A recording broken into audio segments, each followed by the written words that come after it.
Clownfish, clownfish, bitchcock, bitchcock, clownfish, clownfish, bitchcock, bitchcock. Well, hello, all you beautiful boys and girls, and all those in between. My name is Melina Bitchcock, and I'm bringing you another fabulous episode of Bitch Talk with Bitchcock, a fierce talk show where I get to interview some of the best queer performers from all over. I'm so excited, everyone, because we are going straight to camp with one of my Portland favorites, the one and only Diana Fire. Where? Wait, hi, that's me. Hey, girl, how you doing? Hey, baby, I'm doing well. How are you? You know, surviving this heat. Oh, Ooh, I feel you. I thought I moved out of Texas. oh my goodness. Well, I wouldn't be able to tell with that beautiful Texas hair you're wearing today. Oh, this little thing? Sorry, I didn't have time to put on something more formal. I just got back from grocery shopping. Oh, I love it. Well, you absolutely look amazing. How have you been surviving this past year? Actually doing pretty well. Took a lot of time to, work on things and it's been great. How about you? You know, I created a talk show. There you go. I love it. Well, are you ready to dive into the bulk of the main interview, my love? Couldn't be more ready. I'm excited. I like to kind of start in the beginning. So can you tell me what your first exposure to drag actually was? Wow, if we want to go way back, my very first exposure to drag was when I was 16 years old, living in tiny little Albany, Oregon. And I was on high school dance team. A couple other dancers from mine and another school were talking about going to dance in Portland. And so they were encouraging me to come along. And so I sort of lied to my mother about, what the conditions of this dancing was, and ended up coming up to, I believe it was Club Z at the time, now Escape. And there was a drag show that evening. I had no idea what I was expecting that evening at all. So I was just, going out dancing with friends for the first time in my life. And here I am at a, club in Portland, and there's a drag queen, and I didn't know what to make out of any of it. It was so much. It sounds like you were so young. What was your first impression of it all? I had no idea. I had no context for any of this. So this person, this being was just larger than life. They were the host of the evening. They were making jokes about, going home and taking their tits off and throwing them on the floor. And my little 16-year-old, sheltered closet case brain was exploding in all the best ways. So, I think it planted some seeds, I guess. Absolutely. So, speaking of those seeds, at what point did you start doing drag yourself? So much later. I went on to I was a dancer, I was a theater kid, and through all of that, I eventually ended up in a dance company in Austin. We ended up backup dancers for a drag queen, Alex Courtney, who was competing in a pageant. And that sort of started everything. I was 25, I think, at the time. Living in Austin, and that's when I first found out that you can have a beard and do drag, and they put me in Face the next night, and the rest was history. I love that you always do push the boundaries of drag by being a bearded queen, especially representing hyper beauty while being a beauty queen or bearded queen. I guess you're both. You're a beauty bearded queen. Why not both, right? So have you always been a bearded queen through your drag career? Always, yeah. No, I started from the very beginning. That night when they told me that bearded drag was real and I didn't have to shave to do it. I mean, that's how I went into it. I have shaved once for Halloween because I wanted to do some latex prosthetic work the beard would get in the way for, and that's been the only time. Otherwise, I have always kept the beard. Oh my goodness. And what was it about drag that actually attracted you to that world? It's so much the performance aspect, the getting to be that larger than life persona. You know, I've always loved performing. I've always loved the spotlight. So to get that opportunity to, you know, create your own character and come up with your own concept for performances and costumes and things like that, that really appealed to me. Absolutely. I love that. Now, you have a fabulous name, as we all know, Miss Diana Fire. Can you tell me a little bit where the origins of getting that drag name was? Road rage, actually. Oh, Um, goodness. I that was not my first drag name, but I did rebrand myself from my unfortunate first choice in names when I moved to Portland. And Diana Fire came from when I would get mad on the freeway, somebody would like cut me off or something like that. I would yell, "Go Diana Fire." And it was like a number of times after saying that it clicked. It was like, oh, hey, that'd be a really funny drag name. Like, too bad I already have one. But I was like, I don't really like it. So when I moved up to Portland, I owned it. I took it. I was like, it's been rattling around in the back of my brain. So that's who we are from here forward. I love it. Absolutely. One of my favorite memories with you is when you came to Eugene and did the show with us, and I was a little tipsy hosting the show. Mhm. And I remember I was like, "Oh, I love you. I'm a big fan of you. You're fabulous." And I said your name wrong. I'm like, "And please introduce to the stage Miss Diana Day." And you're like, "No, no, no." And I come backstage, it's like, Diana Fire, Diana Fire. Like, what's gonna happen to you if you say my name wrong again? And I was like, woo, woo. Yeah, I guess I had probably had a few at that point in the evening as well, because I'm usually not that aggressive, unless you want me to be. I liked it. Oh, good. So tell me a little bit about like your drag style. You know, yeah, I feel like it's sort of a hodgepodge of things that I've made my own. I started out wanting to be a little more avant-garde. I thought I was going to be a bald bearded queen at first. I made a lot of like Ooh, feather headpieces and stuff like that. And just as things have evolved, sometimes I sway to the more like campy, funny type of stuff. Lately, I've been more into like the softer neutrals and things like that. So, you know, I feel like my drag's always evolving, and it's sort of its own beast. It pulls from a lot of different styles and references. oh, fabulous. So tell us about the character herself that is Diana Fire. What is she like, and what are we to expect interacting with her at a drag show? Well, Diana Fire is a performer first and foremost. So that is number one priority is putting on a show. If you come to a Diana Fire show, if you see a Diana Fire performance, you know, her goal is going to be to make you feel something, you know, want you to laugh, cry, you know, fall in love, whatever it is. You know, it's all about that expression that, you know, making the audience feel with you, you know? Love that actually. I mean, one of my favorite things being at drag shows is sharing your emotions with the audience and bringing them into your world during your performances. Amen. Absolutely. So, have there been any strong females that have helped inspire you along your lifetime that helped create the woman you are today? Probably. Do they have to be real women? It can be Uh, whatever you want, baby. Okay, good. Well, in that case, I feel like Diana Fire is probably a combination of like Leslie Knope and Linda Belcher. Yeah. Oh my goodness, that's an interesting mix. So, like, what do you mean? What's your personality like? You know, when Diana's in charge of something, she's like head down, nose of the grindstone. You know, if you want stuff done right, do it yourself type of person. But she's also a, you know, friggin' goofball and, you know, maybe not 100% paying attention to what's going on at all times. I mean, isn't it most queens? I feel like most queens are kind of ditches. I do blame in Oregon that little herb that most of us like to puff on, though. Yeah, I have no idea what you're talking about. I've never done Me either. I'm a Christian woman. that. Yes. So tell me a little bit, what actually inspired you to go with the bearded side of drag? You know, I've my facial hair started coming in when I was like 12.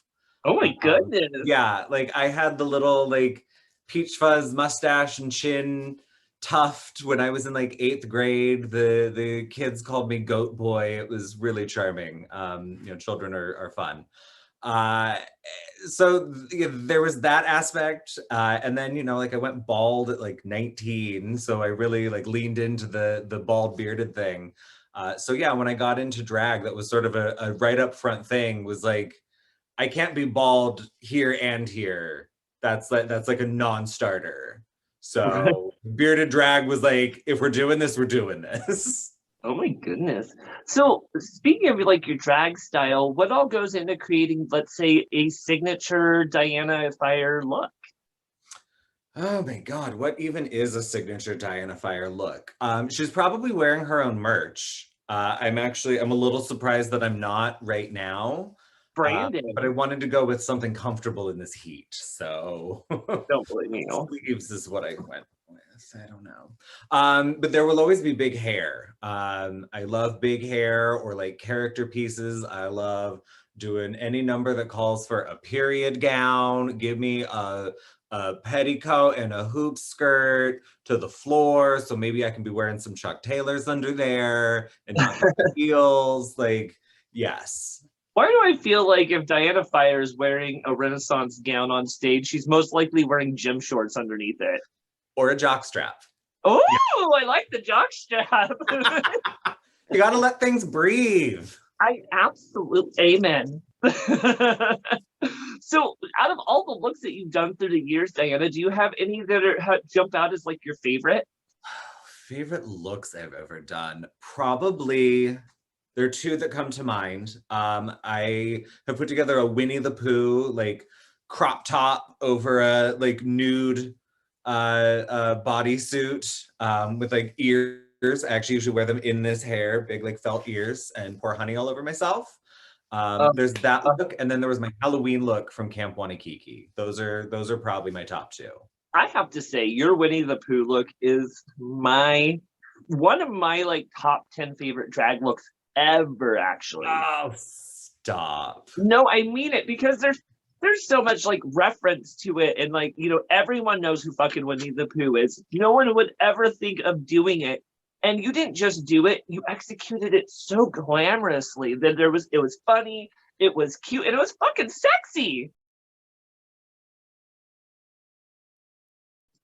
You know, Diana likes some body yaddy yaddy.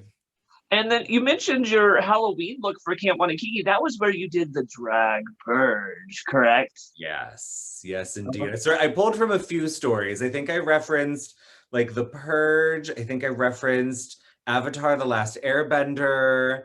Some other horror story. I pulled from a lot of things for that. That was a lot of fun. Oh my goodness. Well, you also mentioned you're the queen of branding. Where do you think you kind of got that reputation? Probably by wearing all of my own merch all the time would be my best guess.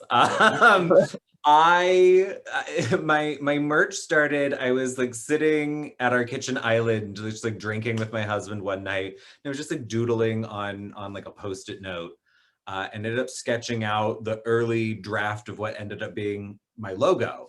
And so I was like, oh, let's play around with that. And like I like got into Adobe Illustrator and started like turning it into like a thing. And so I was like, oh, like this is kind of cool. So I put it on a couple of things for like me to test out first. And then people started saying like, oh, I really like that. Like, can I like, do you have like, can I get stickers? Can I get a t-shirt? So I started putting it on stuff, and then I just wanted to keep playing with it. And so every new idea that I had, I was like, well, I'll be my own test subject. So I've got like 10 different dresses and skirts and leotards and things with different versions of my logo on them. And there are going to be dozens more. Well, I love it. We'll make sure to supply a link at the end of the interview so people can make sure to tune in and buy some of that fabulous merchandise. Yes, ma'am. So, what can we expect from like a Diana Fire performance?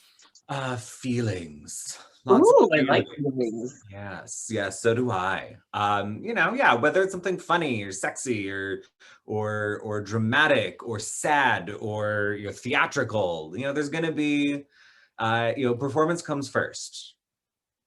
Oh, I get that. I mean, I know that you're a funny queen. I know no one would guess, right? So, I What? mean, I love that you probably bring a lot of humor to this stage.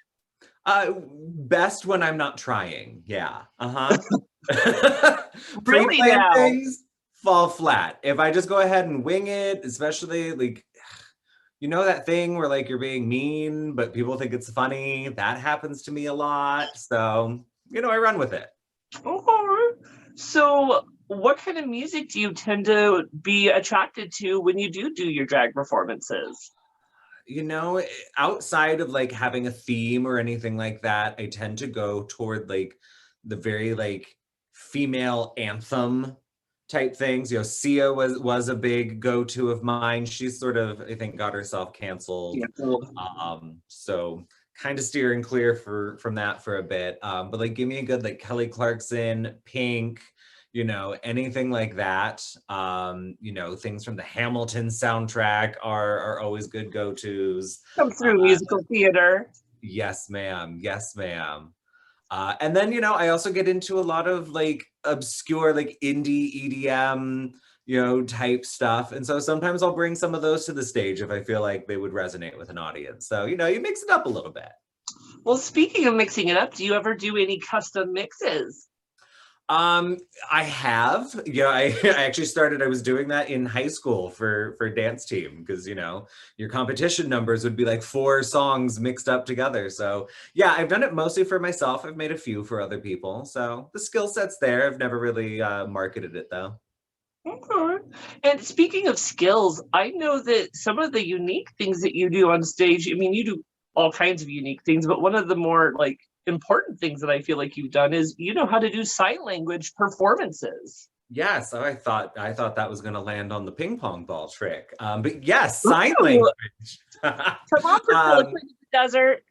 I don't think we can talk about it on this show. But yeah, no, my sign language performances, that all started because I took ASL in college as like a random elective and totally fell in love with it. And I never really used it for the longest time. And I would always practice by signing along with songs, like in the car, and then like words I didn't know or phrases I didn't know how to say, I'd go like learn and sort of fill in the blanks. And then fast forward years later, I moved to Seattle. I started dating a deaf guy and I became immersed in like the deaf community in Seattle at like 21. So this is like my formative, like baby, queer, young adult years. And that was just sort of my day-to-day life. So yeah, signing numbers sort of became a bit of a connection back to that. There was an aspect of wanting my performances to be accessible to, a broader audience. I've met so many cool people randomly through it, audience members who are, children of deaf adults or ASL students, or even, deaf people who were at the bar not expecting the drag queen on stage to be signing their number. Yeah, it's sort of started out as this thing that just sort of meant something to me, and it evolved into, something more.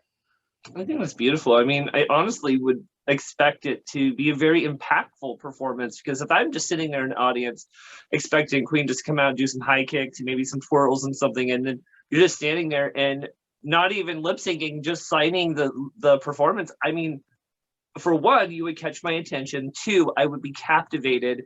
And 3, because I'm an emotional like empath, I would be all like, "Oh my god, this is so sweet! This is so amazing!" Like, I just would think the audience would be very like impacted by it.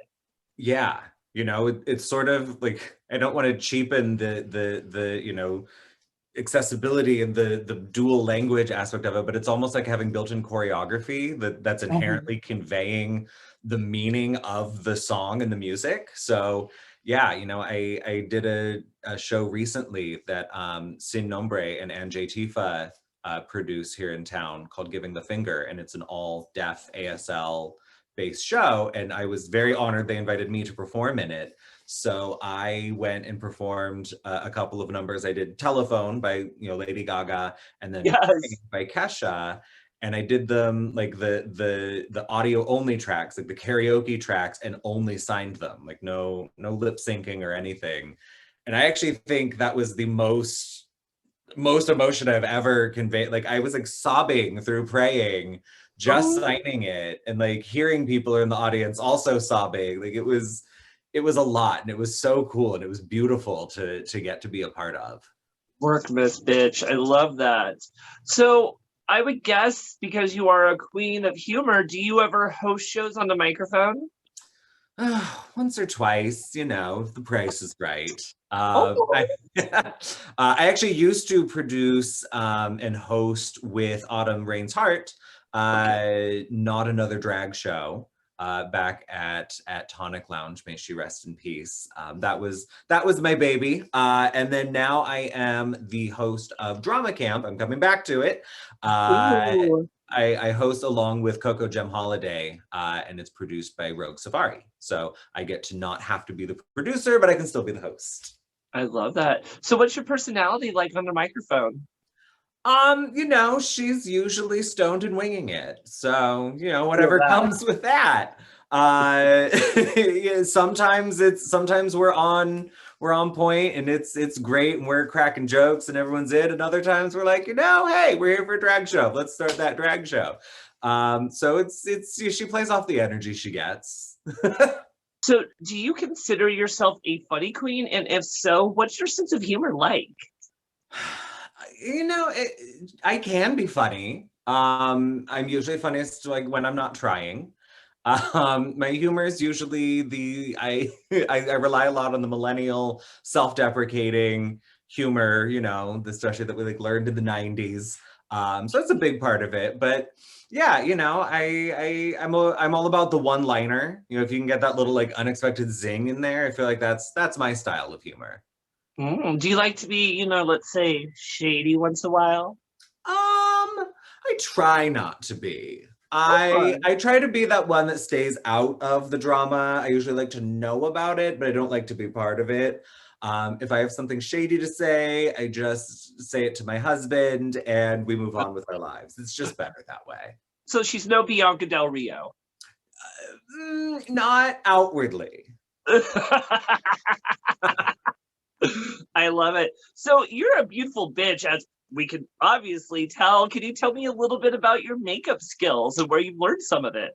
Most of it I figured out in the past few weeks, I think. Oh I'm no. like 7 years into this. I don't know.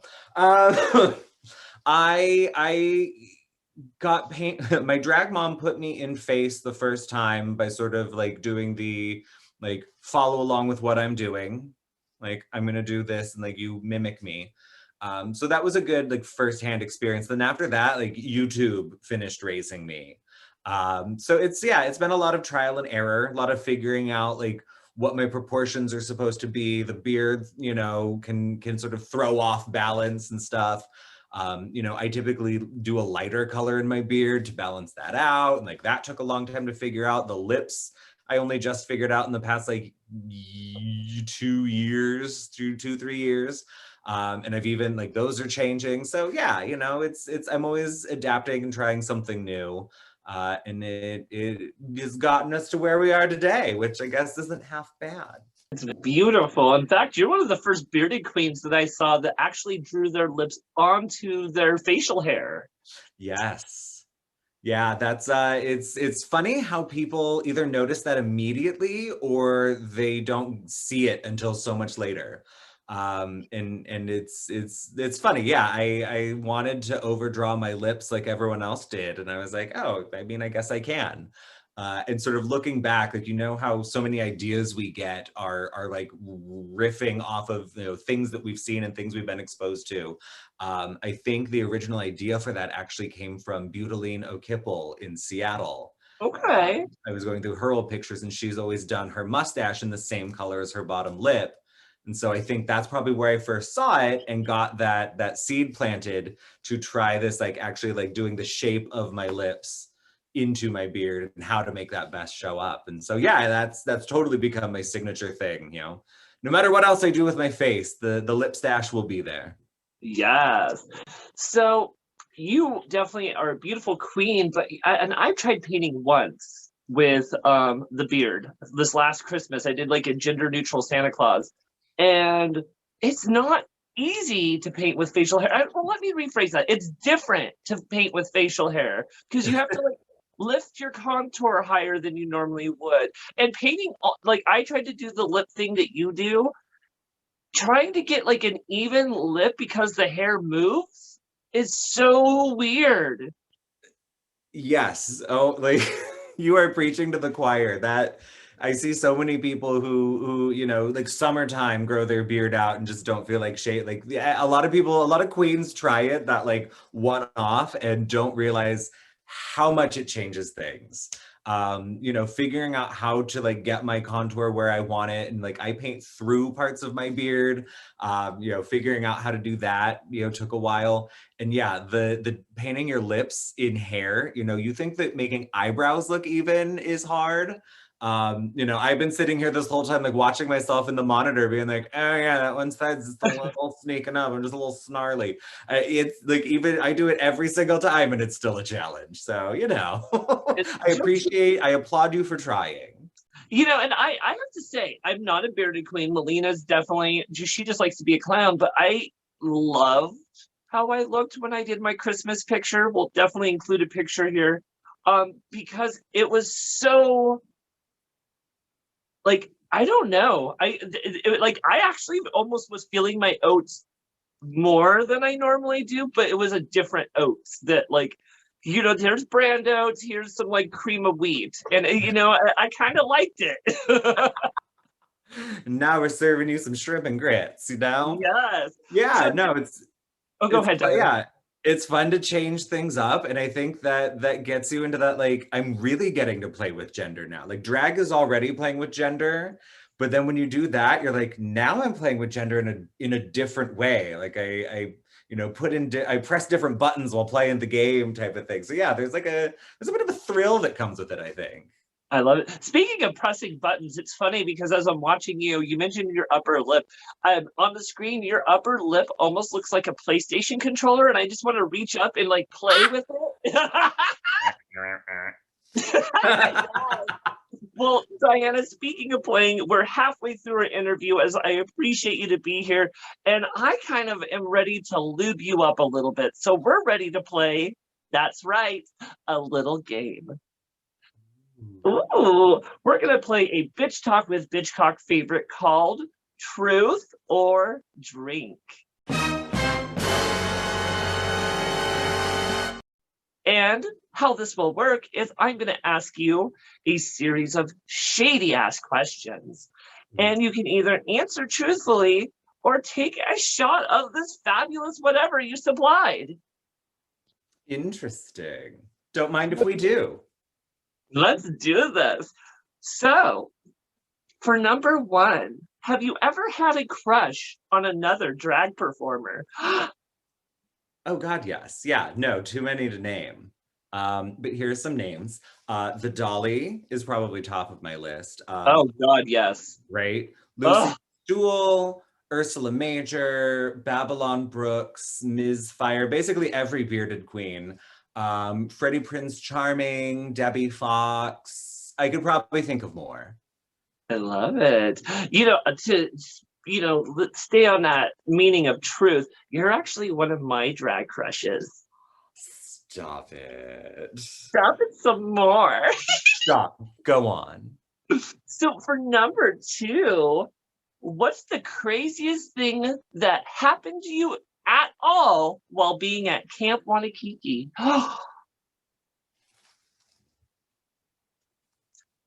Oh, she's gonna take a shot.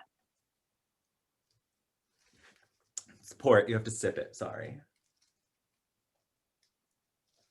Oh, was that tasty? Second best thing I've had in my mouth today.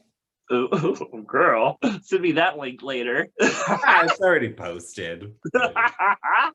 So for number three, what's the shadiest thing that you've ever done in drag? What is the shadiest thing I've ever done in drag? Probably letting Autumn go on stage with her hip pads looking like two roast hams fighting in her tights. Oh my God. Maybe saying that right now. Oh, yes. What was that, Miss Diana? And maybe also saying that right now. I mean, it's not that bad. I mean, I remember the first time I've heard that line in Steel Magnolias, like they're at the wedding and they're looking over at her and they're like, look at her. It looks like two pigs fighting over a ham. I was like, ah! I just referenced Steel Magnolias again the other day. That movie is just that's the gift that keeps on giving. Oh, you know, if my mom didn't know I was gay when I fell in love with that movie, she should have. Mm-hmm. Fine. So number 4 of truth or drink, what's the longest you've gone without washing your undergarments and gaff? Like 2 shows. I am a bear in drag. It is not an option to not watch them after like 2 shows. Like show cannot go on. I will have to leave. I like bow out if no 2 shows. That's the longest I've ever gone. Were you able to actually wash them while at Camp Wanakiki?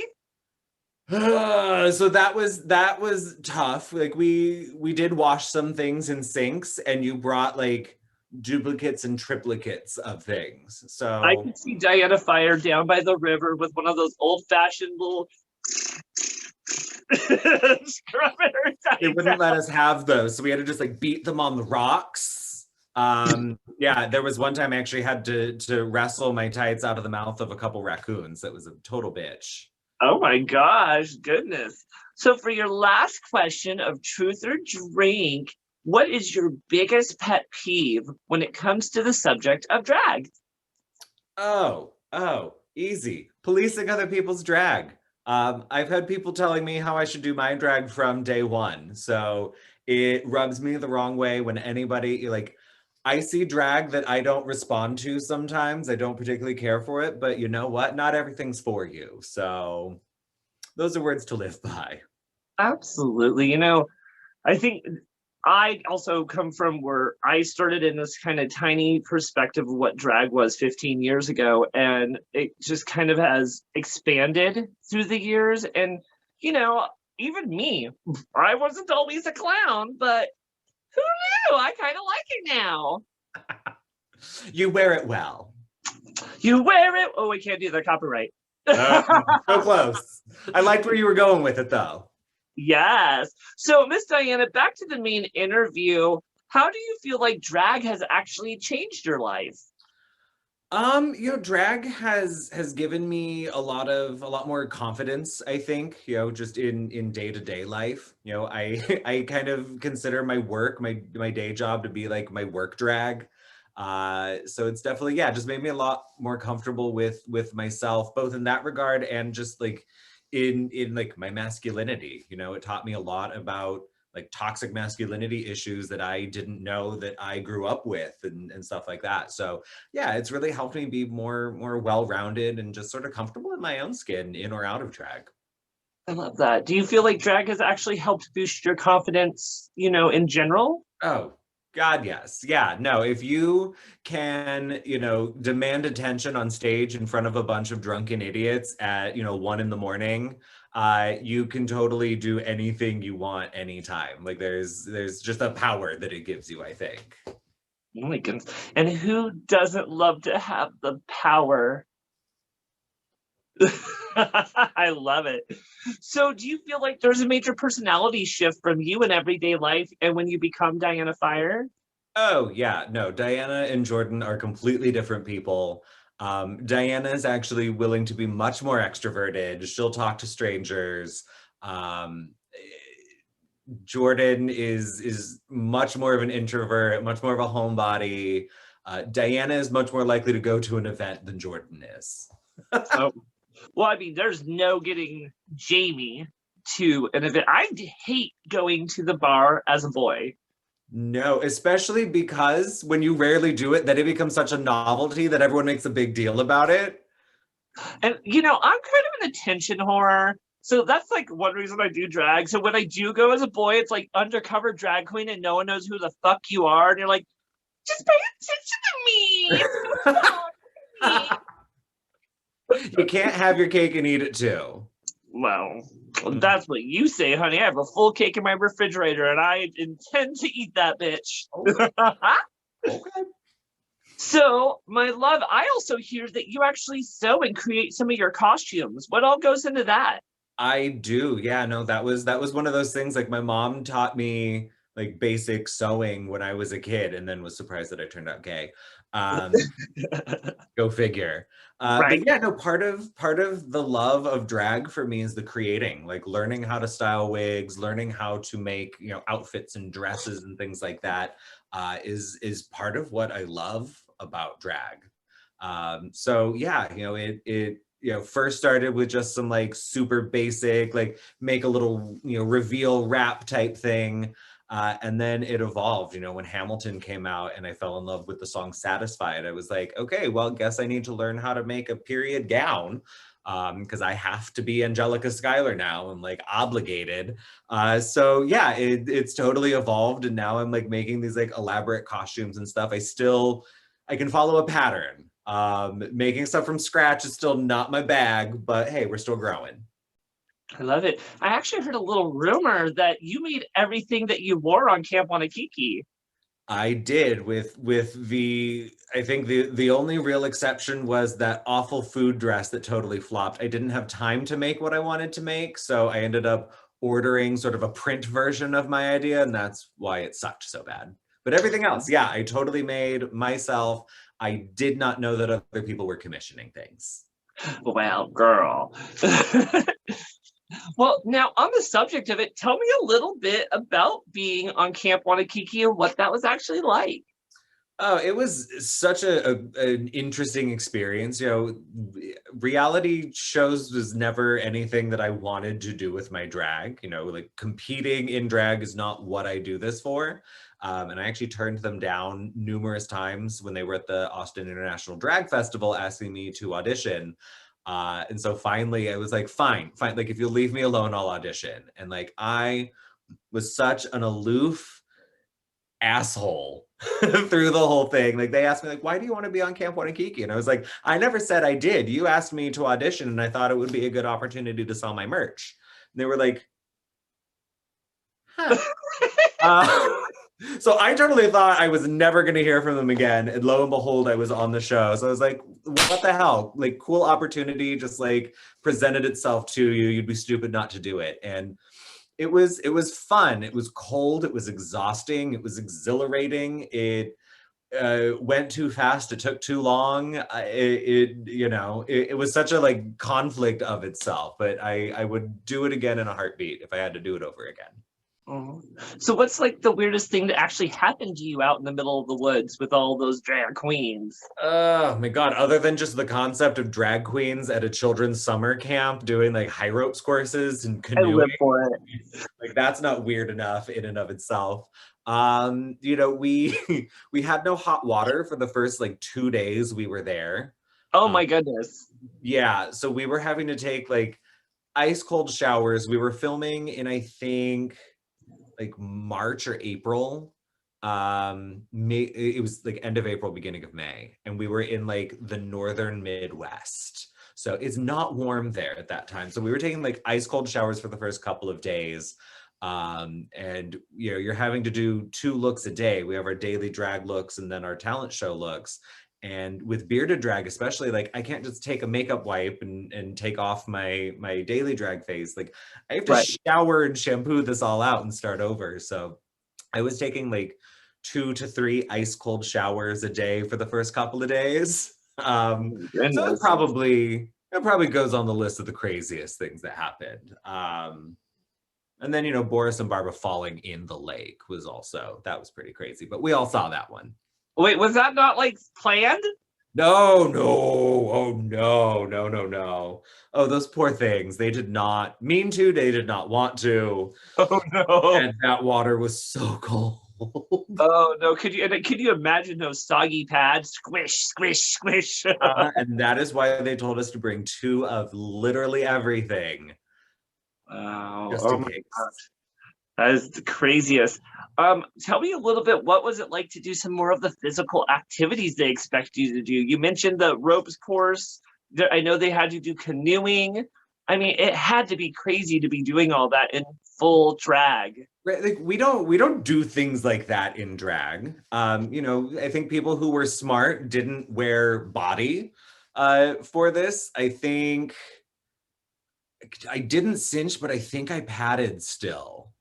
So like that was already weird enough, but then like you're in flats, but then you have a wig on, so it's like you're not even in your full drag that you're normally used to. You're in this like half drag almost. And then things like canoeing were okay because like that's something like I kayak, like so that was a thing that like I already know how to do this. So like things like that weren't bad, but that high ropes course was horrible. Like I have such a fear of Really? heights. Oh, And really? yes, and we're just supposed to trust this stranger that I just met yesterday on the ground like doing belay for you. And I just have to trust that she's not going to let me die when I fall off of this thing. And we had to film each segment because they're on different pulley tracks. We had to film each segment individually. So like we climb up, do one, get lowered down, switch to the next pulley, go back up, do the next bit. And I had a full-blown panic attack in between my Wow. legs because my fear of heights was so bad, and everything was set off in that moment. And like I made it through my first leg okay, and then when I was coming down, I just like the hyperventilating started and the sobbing, and I had to go like I wandered off into the woods, and Claire apparently comes up behind me and like hands me a water bottle and is like rubbing my back and just letting me sob. So the physical activity was a mixed bag, some good, some bad, I guess. I mean, it has to be hard because when you get in drag, there's already a sense of vulnerability that it puts us in because we're cinched, we're uncomfortable, we have this wig that we're balancing on our head. Then to put us in a questionable situation, like I'm not a fan of heights either, so going up in something that wobbles would Mhm. freak me out. And I think I would understand that panic attack. But I have to say, for at least TV view, you looked so confident during that section. Thank you. The campy can do attitude is a big part of Camp Wanakiki. So I knew that, that just my looks were not gonna get me through the show. So I knew that like personality was gonna have to be a thing I wrote on. So I had to, sort of felt like I needed to daddy up and get back up there and finish that thing because I wasn't gonna let that be the reason I went home on the second episode.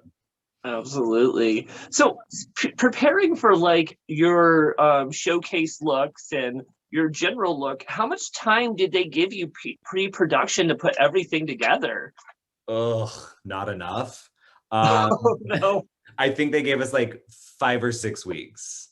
Wow. That's Yeah, not a and lot of then time at all. no, and then I had a week-long work trip during the last week of that. So I had a week less than everybody else and didn't know people were commissioning things. So it was a mad dash start to finish. Gosh.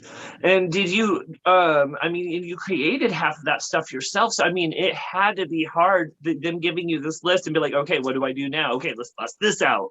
Okay, what next? Okay, let's do this. I mean, that it had to be hard to put together such a big package in a short amount of time. Absolutely, especially when you've never done that before. Everything I've ever made is because, oh, I have this idea that I want to execute. And then you're suddenly given just a list of themes and no other information. So Okay. it's yours to interpret, hoedown, out of this world. What does that mean to you? How do you want to interpret that? Like you have so many options to choose from that it's like it's almost like paralyzing trying to figure out what direction to actually go with some of them. All right. Now, what would you say was the hardest challenge that you had to face while at camp? Oh, that damn high ropes course, absolutely. Okay. That I will never do again in my life. Like if they call me back for All Stars and then say we're doing a high ropes course, like that's it, I'm out. Like Adore Delano, I'm gonna cry and say I don't belong here. I don't belong here. I feel very attacked by the ropes course. Oh God, yes. um, do you besides like the ropes course, what about like the main challenges? What was the hardest one like going to the main stage for you? Ooh, like the hardest talent show theme. Um, The two hardest for me were probably Hoedown. I didn't have any great ideas. And then my food look, I just ran out of time to execute my ideas. So those were my two biggest stumbling blocks. And of course, those ended up being the last two episodes of the show, or the second and third last episodes of the show. What was your favorite part of actually being at Camp Wanakiki? Um, the opportunity to just get more visibility to bearded drag. I got a lot of feedback, after the show aired, people, getting excited to see somebody, doing something different, or, people, seeing somebody like them, competing and doing well in a show and like being funny and like being appreciated. I think it sort of helped bring a lot of validation to other people who aren't what you see on every episode of RuPaul's Drag Race, for example. I don't know if we can say that you don't see on other mainstream drag shows all the time. Absolutely. Now, speaking of bearded people, one of my favorite moments of Camp Wanakiki, and what I actually thought was one of the funniest, even though it was probably just meant to be a dry moment, was when you got a visit from the bare naked chef. Can you tell me a little bit about like your interactions with him? Because like I love that you stared at him with like hunger and longing all at once. And I wish I could tell you that was acting. We were like a week into filming.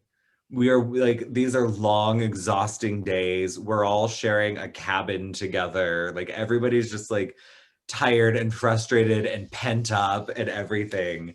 And so they told us that morning that he was coming.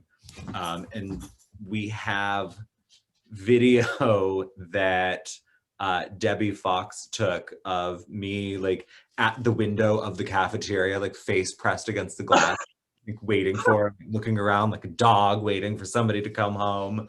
And yeah, the staring at him when he was there was so real. It like he was really naked and he was really right here.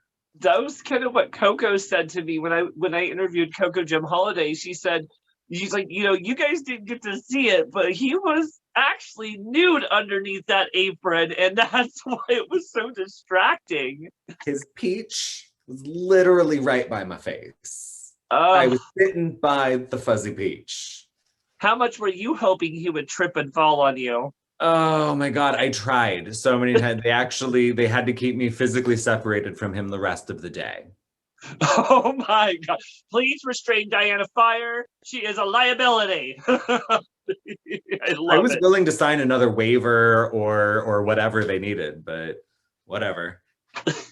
Conflict of interest to hook up with one of the judges, I guess. Oh, whatever. It's just because he's going to rate you well. He already enjoyed your beef in his mouth. Exactly. And my burger was really good too. Yes, queen. So, speaking of relationships, can you tell me about your relationship between you and the Sugar Bakers and camp counselor Ruthie? What's that like? It's interesting. Like they're all of us there were from such different like backgrounds and everything. And like Ruthie's a total hoot. She was definitely like, she really is the camp counselor. Like she's the one that's like, she's on all of our sides and she wants all of us to do our best. And then the Sugar Bakers are really real life twins and they fight a lot. I've heard that actually, that they bicker a lot. That's an interesting little tidbit. Like I hate to air their dirty laundry, but like, like they are so like while filming, they are so like heads down, focused, and like they both have ideas. And a lot of the times those ideas line up. And then sometimes they don't. And it's like, we're just going to sit back and wait to see where this all lands. My goodness, I love it. So that had to be definitely fun as a contestant, just to be like, okay, I'm just going to sit here like a fly on the wall. Yeah. I mean, we're already having to be in drag all day and be the entertainment. So what's wrong with getting a little entertainment ourselves while we wait? Amen. So, what was it like to actually make it to the top of the competition and make it to the finale, Miss Thing? Uh, Kind of confusing, not gonna lie. Uh, Really? my goal was just to not go home first. Sorry, Debbie Fox, I love you. Um, I just didn't want to show up and be like, oh, see, the bearded queen went home first. Like, nah, it's not good. Uh, that was my only thing. And then I made it like past the third episode, and I was like, cool. Well, like I want to make it to the halfway point. Like I could do that. And then I made it that far, and I'm like, shit. Now I want to make it to top three. So like my confidence sort of grew as I was there, but I went into it totally just being like, just don't go home first, girl. So making it to the finale was not expected. It was super exciting. I honestly, I don't even think I processed it until after the show that it was still happening. How close do you think you were from actually winning in the finale? Um, Tora brought amazing, amazing stuff. Um, I feel like she brought the polished side of things. I feel like I brought a little more of the heart of things. So like I feel like it was very neck and neck that they could have like flipped a coin and it could have been either one of us. I love Personally. that. Speaking of heart, I actually heard a little rumor that towards the finale, because all the eliminated queens are still on campus, even after they have to take a hike, that they all pitched in to help you put together that final look. Is that true?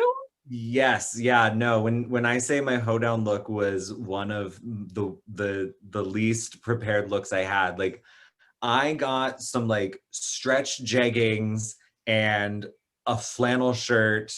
And I was like, we'll figure something out if we get that far. Um, and so we got that far, and I wasn't ready. So I was like, I had just gotten torn apart for my food look that I had totally phoned in and knew that I had. Uh, and so I went like as we left the judging that night, I was like, if they felt that way about that, like tomorrow, I'm like, they're gonna hand me my own ass on a platter.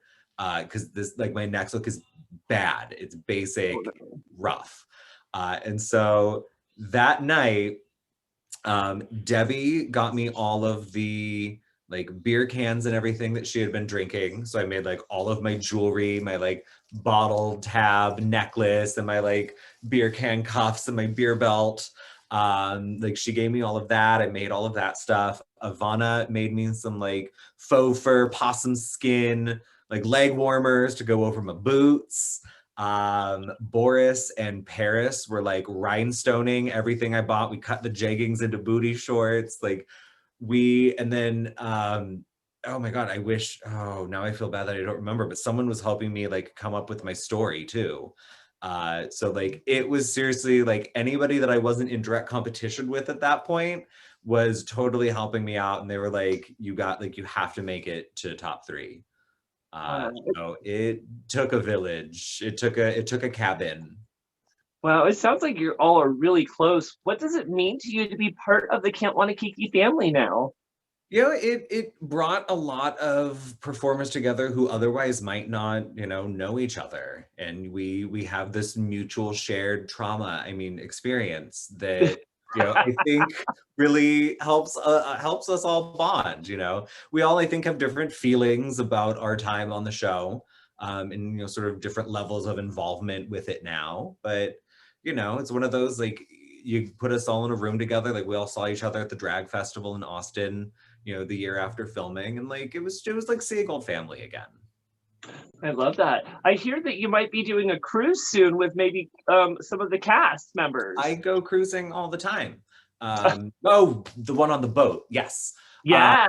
Yes. But let me know your cruising sites.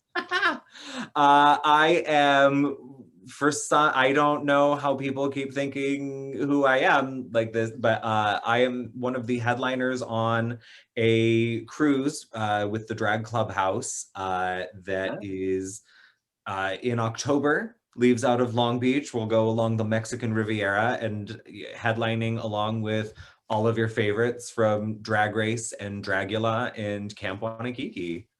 Oh my gosh, that's exciting. I can't wait to see when that pops up because I might have to buy a ticket. You might have to. I love it. So we only have a few more questions here, Diana. Why is doing drag actually important to you? Oh, is it important to me? I guess it is. I do keep doing it. Having that outlet, that opportunity to create, when I'm in a funk, having the ability to make something out of nothing and create something new and sort of bring ideas to life, is really rewarding and validating. I like that, you can have the hardest day, come home to your drag, start playing with all of it, and it can sometimes make all those hardships melt away because it's like, I don't know. I mean, yes, it's a lot harder than just playing dress up all the time, but when you're having a hard day, it's nice to just come home and play dress up. Right? Yeah, put on an episode of Golden Girls and start harassing a wig with a brush and see, to sort of see what happens. And then after a couple of hours, you've listened to Dorothy give all of her advice and you've turned this wig into something bigger and better than it was before. And yeah, who cares what happened earlier in the day at that point? And that right there, ladies and gentlemen, and all those in between, is where we learn shade itself from the Golden Girls. Yes, ma'am. I just loved watching that show recently and just realizing those bitches were ruthless. Absolutely. There are also so many references that are like, ooh, that was the 80s. You can't get away with that joke now. Right. A little bit of that, but like they were also so progressive at the same time that you're like, okay, we could probably let some of that slide. Absolutely. Now, this last year has been hard, as we mentioned at the beginning of the interview. How did you kind of rise above the pandemic this past year? Did you do any like virtual shows? Yeah, I did a bit of digital drag in the beginning. Took a little bit to figure out sort of what I wanted to do with it. I really loved the opportunity to like do things that wouldn't convey in a bar or on a stage. So yeah, I got to play around with some like new ideas, learn new techniques, bought a green screen, figured out how to do all that, then figured out how to do it well. That's impressive because I still have no idea how the fuck you figure that out. Watching a lot of tutorials, let me tell you. Was it hard? It wasn't hard to do initially, but to actually get it to look good and not have the like chunks of things missing or like the green spillover and stuff like that, like fine tuning it still took a long time. But I got to do fun things. Like I did a trio of Disney villainesses number where I was all three of them sitting around a table. I did a number where like I did a couple videos where I was my own backup dancers and like choreographed things interacting with myself. So like that part of it was fun, but it definitely fell into like, I don't want to do this because I'm booked for a show. I want to do this because I have this idea I want to do. So I sort of stopped doing shows and then just started doing videos because I felt like doing them when I felt like doing them. And then otherwise, yeah, I just sort of like stepped back and recharged the batteries.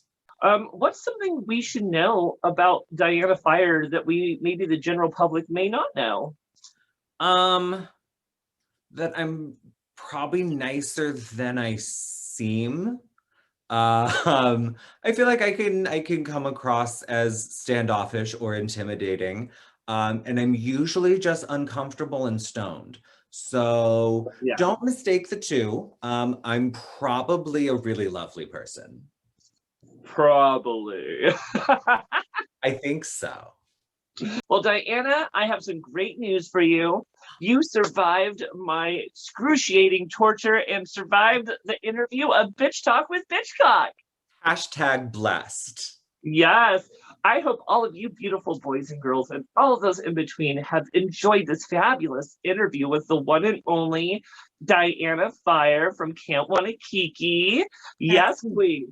And if you've enjoyed this episode, please make sure to stay tuned for the tipping information that I will provide here in the credits. It's not easy to come on to this talk show and spill all the tea and just lay it out for you. So make sure to give this bitch some extra dollar bills. I'll also supply a lot of those links and information for her shows and website. So if you would like to support Diana in other ways, you can.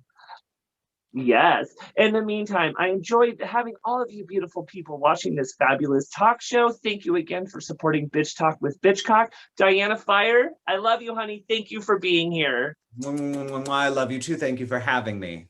Absolutely. Bye. Clownfish, clownfish, bitch cock, bitch cock. Clownfish, clownfish, bitch cock.